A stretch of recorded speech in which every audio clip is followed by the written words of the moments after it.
Hello everyone, আমি doctor Roni, consultant astrologer. সামনেই মঙ্গলের ট্রানজিট হতে চলেছে সিংহ রাশিতে 7 জুন 2025 টু 28 জুলাই 2025। এই 51 ডেজ লিও মানে সিংহ রাশিতে কেতু অলরেডি প্রেজেন্ট আছে, সেখানে মঙ্গলের প্রেজেন্স হতে চলেছে।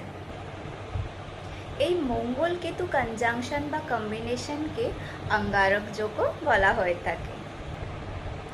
লিও সাইনটার লর্ড হচ্ছে সান মানে প্ল্যানেট রবি। Is our life support and related field and work, medical field and doctor, health related, government related ইস্যুসকে ইন্ডিকেট করে থাকে। এবার সেখানেই মঙ্গল কেতুর কনজাংশন বা কম্বিনেশনের জন্য যে যে জিনিসগুলোকে আমাদেরকে ফেস করতে হতে পারে আমি বলে দিচ্ছি।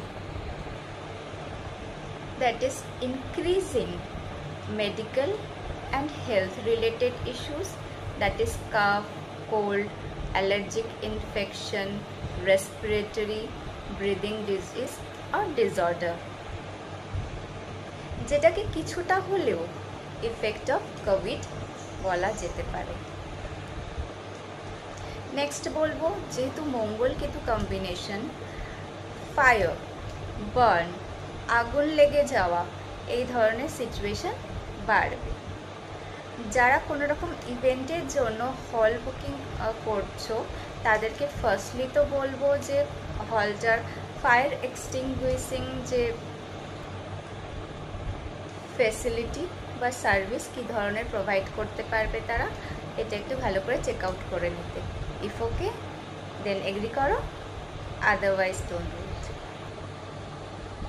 যেখানে ভালো ফেসিলিটি দেবে সেখানেই বুক করো। নেক্সট বলবো, airlines flight related issues and অ্যাক্সিডেন্টও কিন্তু শো করছে, এদিকটা একটু সাবধান হয়ে চলতে হবে। আরেকটা জিনিস যেটা হচ্ছে কমন মাস, জনতাদের মধ্যে অ্যাগ্রেসিভনেস, আক্রোশের ভাবনা বাড়তে দেখা যাবে। আর যার জন্যই কনফ্লিক্ট, মারদাঙ্গা বাড়বে। সো চলাফেরা, রাস্তাঘাটে ডিস্টেন্স মেনটেন করে সেফলি চলাফেরা করতে বলবো, আদারওয়াইজ ইনজিওর না হয়ে ফিরতে হয়, কেন কি আক্রমক যোগও চলছে। এবার রাশি ওয়াইজ কার কোন দিকটা ধ্যান দিতে হবে আমি বলতে থাকি।